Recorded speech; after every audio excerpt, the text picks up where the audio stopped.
Today we're diving into unique NBA stories you've probably never heard before. From stories about Tim Duncan and when he almost became an Olympic swimmer, to stories about veteran NBA refs being wiretapped by the FBI, there is something new for even the most dedicated fan. If you enjoy these, please be sure to like and subscribe for more stories about the game we all love. I'm always curious, when did you first get into basketball? And who is your favorite team? Drop a comment below. Before Tim Duncan became a 5-time NBA champion, he was training to be an Olympic swimmer. Growing up in the U.S. Virgin Islands, Duncan's first love was the pool, specifically the 50, 100, and 400-meter freestyle events. His sister was already an Olympian, and Duncan trained daily, dreaming of joining her. Then, in 1989, Hurricane Hugo hit. It devastated St. Croix, wiping out the only Olympic-sized pool on the island. Duncan tried switching to open water training, but he had one major fear: sharks. Without a pool and unwilling to swim in the ocean, Duncan shifted to basketball. He was tall, raw, and nearly 14 when he first picked up the game seriously. Within 3 years, he was one of the top high school prospects in the region. By 1997, he was the number one NBA draft pick. A hurricane and a fear of the ocean didn't just derail a swim career, they built an NBA legend. Kevin Garnett was built different. But in 1999, that intensity cost him everything. Before Game 3 of the playoffs, KG was hyped, too hyped. In the locker room, he smashed his forehead into a metal cabinet and split it open. Trainers rushed over. He was bleeding. They patched him up. He played anyway. But something was off. Garnett shot 5 for 16. The Wolves lost the game and the series. Teammates said the vibe was off the moment it happened. His pre-game headbutt might have knocked them all out of the playoffs. In February 2012, the NBA wasn't ready for Jeremy Lin, an undrafted point guard sleeping on his teammate's couch. And then, a switch flipped. Lin dropped 25 on the Nets, 28 on the Jazz, 38 on Kobe and the Lakers, and hit a game winner in Toronto. Over a 12-game stretch, he averaged 24 points and 9 assists against playoff teams, against all-stars.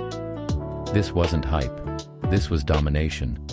The league just didn't see it coming. Linsanity wasn't a moment. It was a movement. In 2007, the FBI dropped a bomb on the NBA. One of their referees, Tim Donaghy, had been betting on games, including games he was officiating. The feds had been watching him for months. Wiretaps, phone records, betting lines. It turned out Donaghy was passing inside info to bookies and using his influence on calls to sway point spreads. He pled guilty to conspiracy and wire fraud. The NBA tried to call him a rogue official, but Donaghy later claimed other refs played favorites too. In court documents, he admitted to making thousands per game. In 2008, he was sentenced to 15 months in federal prison. It remains the darkest confirmed officiating scandal in NBA history. Not rumors, not fan theories. The FBI confirmed it. Donaghy admitted it.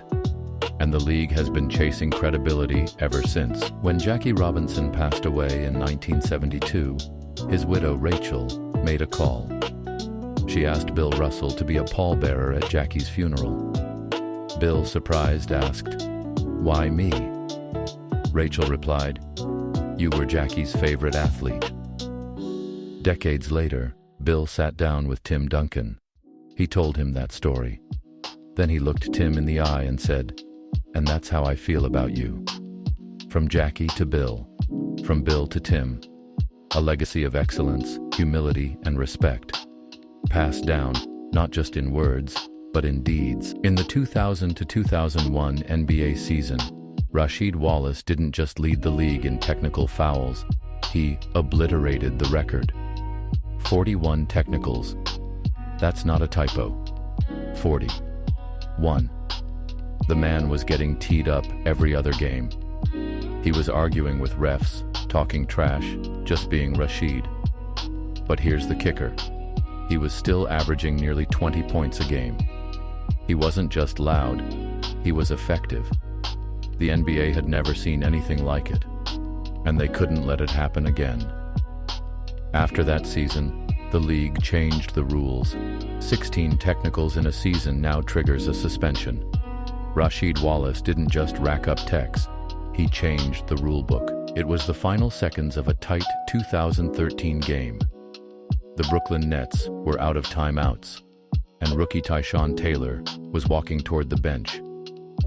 That's when head coach Jason Kidd looked him dead in the eye and said 2 words. "Hit me."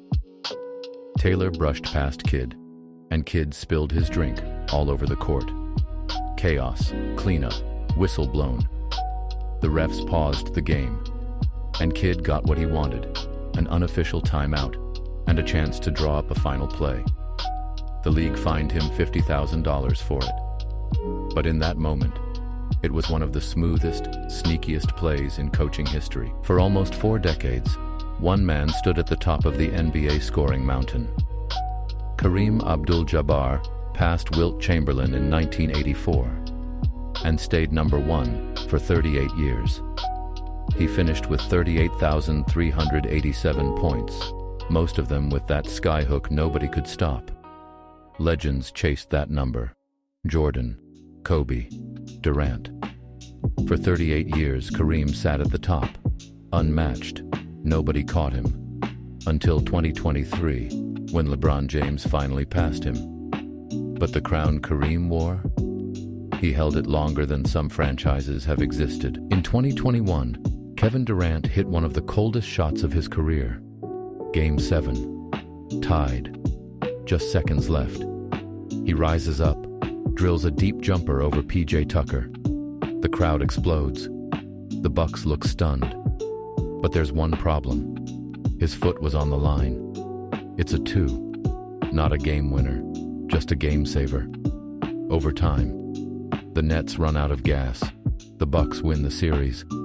Durant later said, "My big-ass foot stepped on the line. 1 inch back, and history changes." In 2018, J.R. Smith was suspended by the Cleveland Cavaliers for throwing a bowl of soup at assistant coach Damon Jones. A literal bowl of hot soup, reportedly chicken tortilla, flung across the locker room.